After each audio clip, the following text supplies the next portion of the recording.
Hey everybody, Steve Prziborowski here. Welcome to episode 7 of How to Excel at Fire Department Promotional Exams. Episode 7 is simply going to be, what are they looking for when I take my next promotional examination? I hear that all the time. Hey, what are they looking for? What do they want to hear? What do they want to see me do? Well, in episode 6, I touched a little bit about that, of what the raters are expecting based on dimensions, behaviors, big picture view. But now let's dive down a little bit deeper into what they're looking for. All right, as a reminder, my website, code3firetraining.com, has a free stuff link with lots of great free information on there to help you be the best you can be, regardless of the rank that you aspire to. So lots of good stuff in there. Please take the time to check it out. Lots of good information, as I mentioned, that can be very beneficial to you regardless of what part of the country you're from. Also, these webinars are based on one of the 3 books I've had published. How to Excel at Fire Department Promotional Exams, specifically meant for the promotional candidate. Very beneficial information about pretty much whatever you're going to expect to see on a promotional examination. I'm a fan of preparing for the position, not the test, but this book actually helps you prepare for the position while also giving you a lot of valuable nuggets about what to expect on different types of promotional assessment center events. So more information on my website. So in the last episode, number 7, actually this is number 7 right now. I guess I should spell check or fact check my information. But anyway, in the last episode, which is number 6, we discussed the first part of the question, what are they looking for? Now in episode 7, we're going to expand on what are they looking for. So I guess replace the 7 with the 6 right there, and that's the whole gist of this slide. So let's continue on the discussion.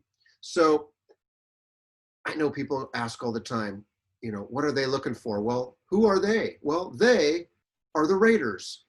They are eventually the fire chief who makes the final decision, but they are the raters. So what are they looking for? Well, let's get into that. It's pretty straightforward. So let's start out thinking about this. It's not the resume that gets you promoted. This, I think, is something people focus too hard on. They worry about the resume, meaning I don't have that much in my resume, or they have a lot of stuff in their resume. Well, we don't hire or promote resumes. We hire and promote people. Good, solid character, people with good, solid character traits that'll hopefully do the right thing and be the best in what we're asking them to be. So it's not the resume that gets you promoted. It's your current and past behavior, and more importantly, your ability to demonstrate to the promotional process raters, again, who are typically 1 rank above, that have been in your position that you want and that supervise currently probably the position you want. But those promotional raters and ultimately your department senior staff, your future supervisors, your future peers, and future subordinates, that you can not only be a safe beginner, but you can hit the ground running, you can take care of your personnel, you can do what is right for the community, the department, and the customers that you serve.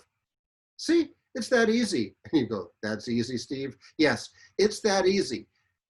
The raters are looking for people that can do the job, do it well. They're looking for people that they would love to supervise. They would love to have on their department. I was just recently a rater for a local department's division chief test, and the fire chief came in, and I'll talk in the future about what a fire chief expects, but the fire chief briefed all the raters. Again, this is an internal promotion for division chief, above battalion chief, but below deputy chief. And the chief pretty much walked in and said, hey, don't do us any favors. Basically, if they fail, they fail. You know, don't put someone on the list that you wouldn't want to have in your department. So don't think you're doing us a favor by, well, I'll just pass them with 70.0%. He's like, no, if they're not ready, fail them. So pretty straightforward there. And I think that's the challenge for you, is you're just convincing the raters that you can do the job in the department you're working for or the one that they work for. So convince them that you can hit the ground running. No one expects perfection. No one expects you to be a seasoned veteran. They just expect you to be a safe beginner that can hit the ground running, that's not going to hurt people, not hurt people, kill people, damage the reputation of the department. Someone that's going to be a leader. You know, the department is always the department. Any department across the country is always looking for leaders, you know, especially the higher up we go. And the more we can promote from within, the better. So be that person that demonstrates that, you know what, you're going to be a good fit for the department, both now and in the future, and represent them to the best of your abilities. So I'm going to finish up on this quote here. Think about this quote right here.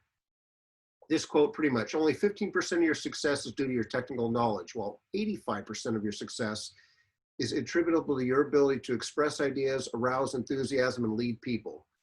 Think about that. Let that soak in. Now, this is for leadership positions. For those of you that are testing for firefighter, well, it's different. Probably it's all technical knowledge. Because as a firefighter, or even maybe engineer, you're regurgitating technical knowledge or you're demonstrating technical knowledge.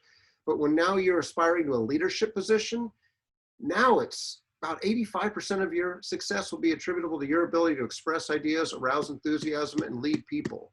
So what that means basically is you got to think like a leader, act like a leader, and be a leader. And you may say, well, it's just a company officer position. I don't care what rank of leadership it is. Company officer all the way up to fire chief. You've got to think like a leader. And that's what comes down to your ability to express ideas, arouse enthusiasm, and lead people. And if those concepts are a little foreign to you, time to do some more research on leadership. There's lots of great books out there, lots of great articles, lots of great information out there, not to mention mentors that you can meet up with and learn from. So let that soak in when you go for promotional examination. So it's when you're taking the captain's test, we're not going to ask you to regurgitate whatever it is based on ICS. Now you'll have to understand, you'll have to demonstrate you have an ICS knowledge, but it comes down to leadership ability. So think about that, let that soak in. So now, do you have a better idea of who they are? I hope so. And what you can do to ensure that you can best put your best foot forward? I hope so. So take the time to let that soak in. Again, the raters are just looking for those people that will represent the department extremely positively, take care of their members, and help the customers out, solve the customer's problems to the best of their abilities, and do the right thing. Pretty easy, I know, easier said than done.